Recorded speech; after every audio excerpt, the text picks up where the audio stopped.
I did the research so you don't have to. Many videos. There were some overlapping things.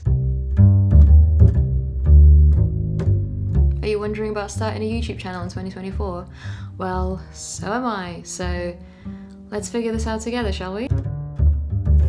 There are 4 main points which I'm going to cover. These are all the things that everyone sort of mentions and talks about as important things. And number 1 is your niche. Your niche/why.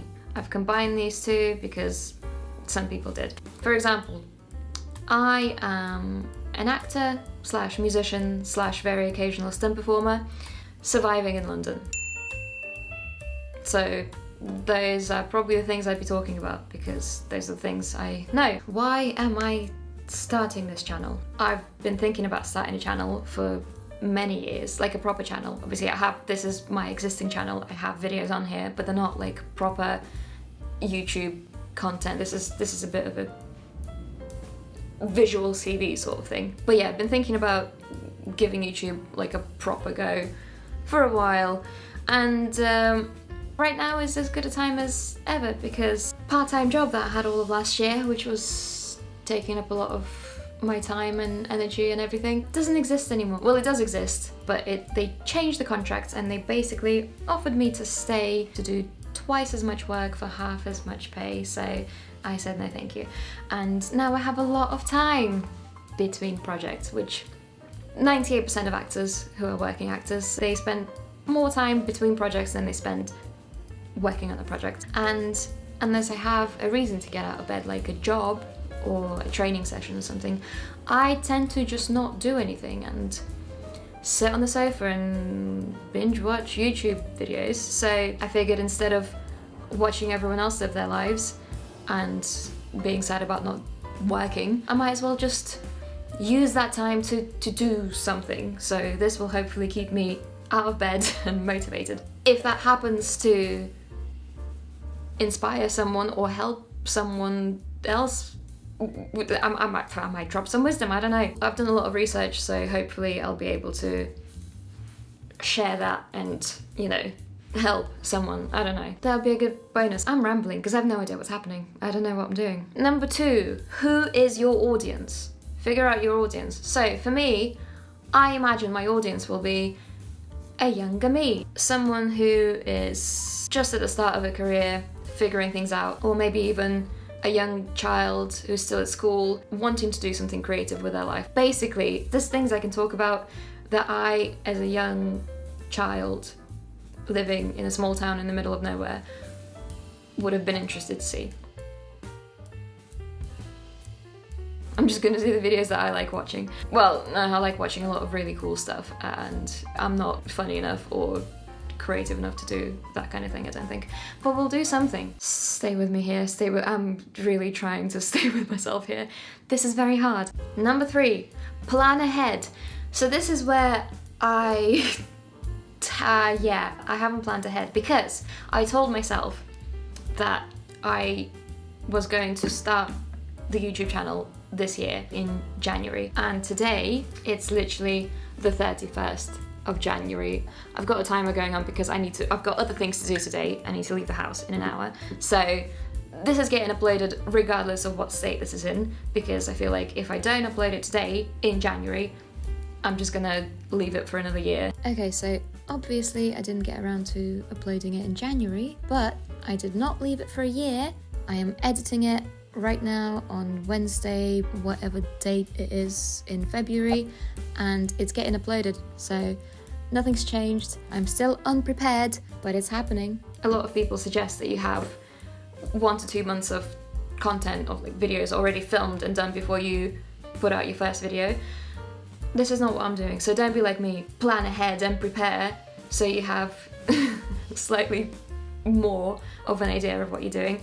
I'm just sort of putting it out there and hoping for the best. And number 4 is consistency. Consistency is key, apparently. So what I'm going to aim to do is post once a week, and today is Wednesday. Lovely. I guess I'll be posting every Wednesday.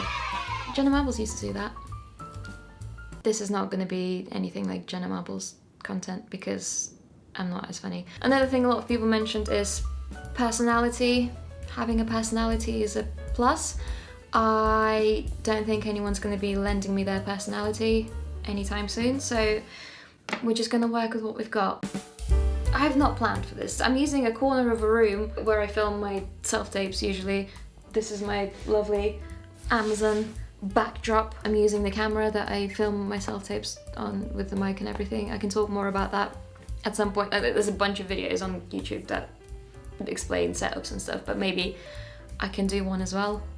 Might be useful to someone. This is a little picture that I took from the place I used to work at, which closed. Lara Croft, we love Lara. Fun fact, I was one of Alicia Vikander's stunt doubles on the 2018 Tomb Raider movie. One of the best jobs I've ever had.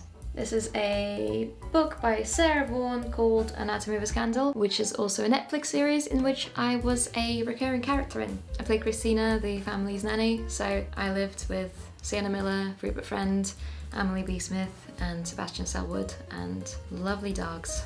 Well, one dog in the show, but there was a couple little puppies. It was a great time. I have my piano here, which most of the time is used as a glorified shelf for holding scripts and clothes and stuff. I've got a bunch of clothes here that I need to alter. So that's another thing I might film, I don't know. I like watching that shit.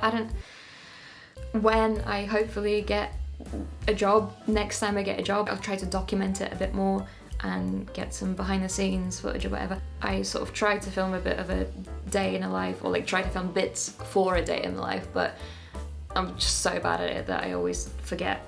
But I can probably find some footage from there and post it if it's interesting, I don't know. Basically, yeah, I'll just make a bunch of stuff and hope for the best. If you're here now and you are interested in joining me in this journey, let me know which of the things you would like to see. If you leave a comment about it, I'll probably do that first. Not really gonna stress about the algorithm because I don't think anyone knows what the fuck the algorithm is doing. Anyway, probably gonna try not to swear because that's not gonna help either. I'm gonna have a nightmare editing this because I've been rambling for 20 minutes and it's absolutely not going to be a 20-minute video. Basically, if you want to go on this journey with me, please subscribe. Let's see what happens. My plan is to give it a go for a year, post a video a week. If by this time next year I'm not monetized, I'm just gonna stop because, I mean, if I'm not monetized by then that means no one's watching and no one's gonna care. But if I am and I happen to make a bit of money, that'd be great. As I said, I don't really have any income at the minute. If I could get to a point where I make enough to cover my bills, that'd be amazing. And if not, well then I've given myself a reason to get out of bed for the year, which is good. This is kind of terrifying and I feel very stupid. I don't know what I'm doing. I'll see you next Wednesday with some kind of video. I better go and think about what I'm gonna film. I have no idea what I'm doing. I'll see you then. That was horrible.